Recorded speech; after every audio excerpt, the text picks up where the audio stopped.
Massive chaos in Bangladesh, which is now on the edge with fresh turmoil coming in. The Daily Star office in Dhaka has been attacked yet again today, underscoring the continuing threat to independent media amidst the ongoing flux and turmoil in the country. This comes even as Bangladesh's interim chief advisor Muhammad Yunus has appealed to people to desist from violence. The Yunus government has also condemned the attack on a Hindu man by a mob which had dragged him and then hung him from a lamppost after he was publicly executed. The violence erupted after the death of Sharif Osman Hadi, a prominent leader of the 2024 student uprising. Masked attackers shot him outside a mosque in Dhaka last week.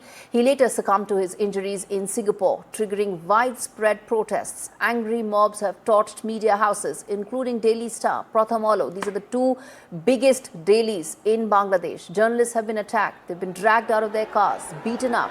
Fresh visuals are showing that offices have been charred and gutted, with firefighters still and spending hours to pull the debris. The unrest has also spilled over as far as Indian interests are concerned. Protests broke out outside the Indian Assistant High Commission in Chittagong. Stone pelting was reported at the envoy's residence. Heavy security, including that of the army, has been deployed outside Indian High Commission's premises. India has issued a safety advisory for its citizens. This is how it's unraveling. I'm going to first play out the soundbite of Muhammad Yunus, who's appealing for calm, even as many are asking, is he complicit, given that things are far from normal? Listen in.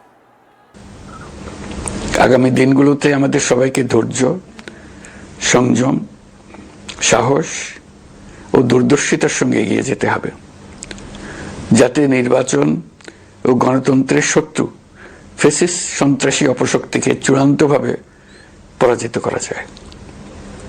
এই শোকের মুহূর্তে আসুন আমরা শহীদ শরীফ ওসমান হাদির আদর্শ ও ত্যাগকে শক্তিতে পরিণত করি, ধৈর্য ধারণ করি, অপপ্রচার ও গুজবে কান না দিই এবং যে কোনো হঠকারী সিদ্ধান্ত থেকে বিরত থাকি। যারা দেশকে অস্থিতিশীল করতে চান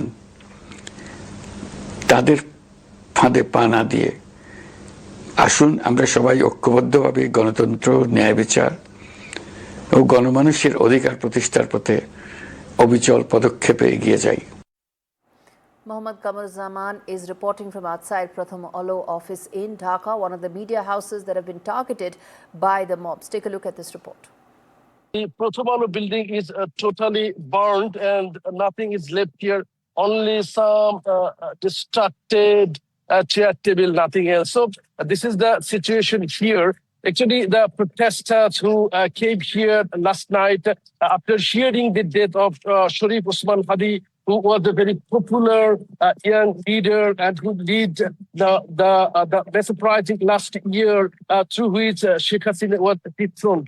Actually, the students and supporters of Hadi were so much agitated, and they accused the Pratham Alo of harboring the anti-uprising force, and they also accused Pratham Alo that always Pratham Alo and Daily Star try to build a narrative that is against the interest of this country, according to the allegation of the protesters who conducted vandalism here. But now we see that a tense situation is prevailing here. Actually, the attacking on newspapers is nothing new here. During the tenure of Sheikh Hasina, we also saw this type of attack on some newspapers that was conducted by the cadres of our village supporters. So, actually, as a sequence of that unexpected, we saw here this attack. So, people who actually love this country, who love peace, they don't support it. They say that nothing should be done arrogantly. Everything has a proper way to express the opinion. So people are now shocked. But most of the young protesters, they are now waiting to see a development to dig out or to find out the killer of Sharif Osman Hadi. He was a very amicable person. was a very simple person, and he always raised his voice against tyranny, against autocracy, and against fascism. So now people are so much agitated, and they are putting pressure on the interim government led by Professor Yunus to find out Sharif Osman Hadi's killer immediately. Otherwise, this demonstration may be massive, maybe more in the coming days. Mohibul Hasan Chaudhry, who's a former minister of Bangladesh, joins me on the broadcast. He's also the organizing secretary of the Bangladesh Awami League. Mr. Chaudhry, let me first start by asking you, we are playing out these visuals, very disturbing set of visuals also, including that of Dipu Chandra. Why has there been such a sudden and sharp rise in violence, arson, vandalism that's pretty much taking the entire country down in anarchy? What we have been witnessing is literally a state-sponsored protest movement. The advisors of the Yunus government have publicly asked the extremist elements of society to come out and take revenge. They have asked for dead bodies and blood, and they've even declared that it is time for us to be martyred. So it is literally a jihadi type declaration by Yunus's one of the closed confidant, Mr. Mahfouz. And law and order, law enforcement officials, including the army officials, have been instructed not to interfere in the mob formations and whatever they're doing. So I read it as a clear attempt by the government to cause the anarchy that we are watching, that we are seeing now. Which brings me to ask that there's also this very sharp, very sudden rise as far as anti-India elements is concerned. It's clear that there's a pattern, and people and vested interests are behind stoking these sentiments. The question is who are those people stoking these sentiments? It was pre-planned. It was planned that Indian High Commission offices will be attacked, and that's what they've done. Sarjish Alam, one of the extremist leaders, he and the Jamaat Islamist student wing, they have called for a march towards the Indian High Commission. They have called for demolition of Indian High Commission establishments. So it's not being done by the public at large. It's not a riot-like situation where you have some kind of random grievance and people are doing vandalism in the city. It is targeted. It is a targeted attack on not just Indian High Commission buildings, but also all the secular liberal institutions that we have been upholding for so many years, cultural organizations including. So this is all carefully planned and deployed. How is this now situation actually going to now come under control? Muhammad Yunus has given multiple statements. He's addressed the nation, but things are far from coming under control. What, according to you, is now going to be the course of action to ensure this violence, this arson, this loot, this plunder actually stops? When you have the instigator himself calling for peace, it's just nothing but a staged drama. His associates are doing this. So he has to resign. His associates have to be arrested. And this is the time when the army, which continues to back this illegal regime, they have to take things under control, in their hands. But they're still complicit, they're still non-responsive, and they're continuing to support a murderous regime which calls for civilians' blood out there in public. So their advisors, the government advisors, are planning all this. So unless this illegal regime is ousted completely by a superior force or a stronger force than just a political force, things will not calm down. Okay. Things will just sporadically break down into chaos. Bangladesh goes to polls on the 12th of February. Do you think under the present situation and circumstances, those elections will actually happen?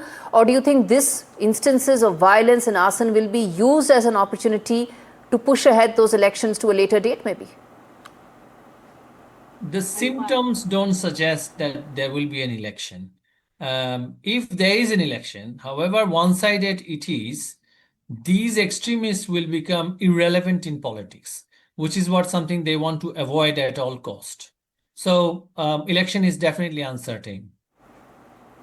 All right, Mohibul Chaudhary, thanks much for speaking to me on NDTV. Viewers, Shashi Tharoor, parliamentarian who heads the parliamentary panel on external affairs, has also spoken out on the issue with regard to the complete chaos that's unfolding in Bangladesh. Remember, the panel gave a report on Bangladesh which said that the rise of extremism in the state is now a matter of grave concern. Listen in.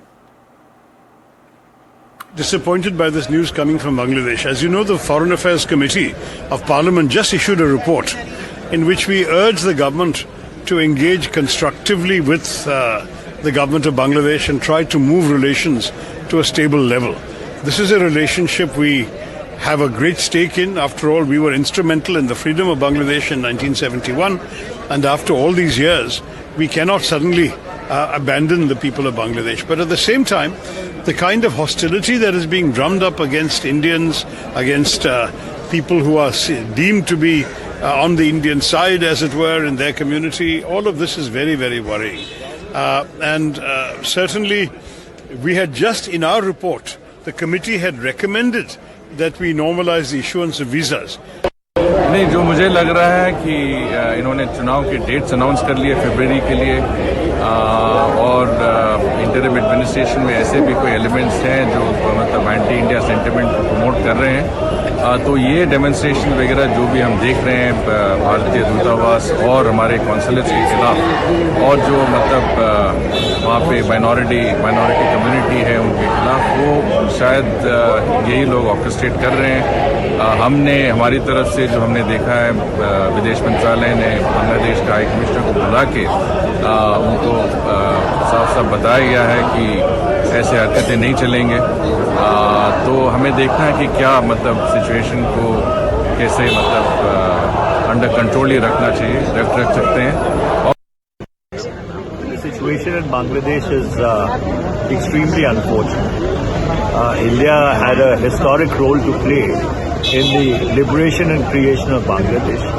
The government in Bangladesh needs to be sensitive towards its minorities, and it needs to be sensitive to the strategic and security concerns of India. Bharat सरकार से आपकी क्या अपेक्षा है sir? What is your expectation from India? The government of India should take it up very strongly with the government of Bangladesh and should very clearly tell them that India's security and strategic concerns on its eastern borders need to be respected by Bangladesh.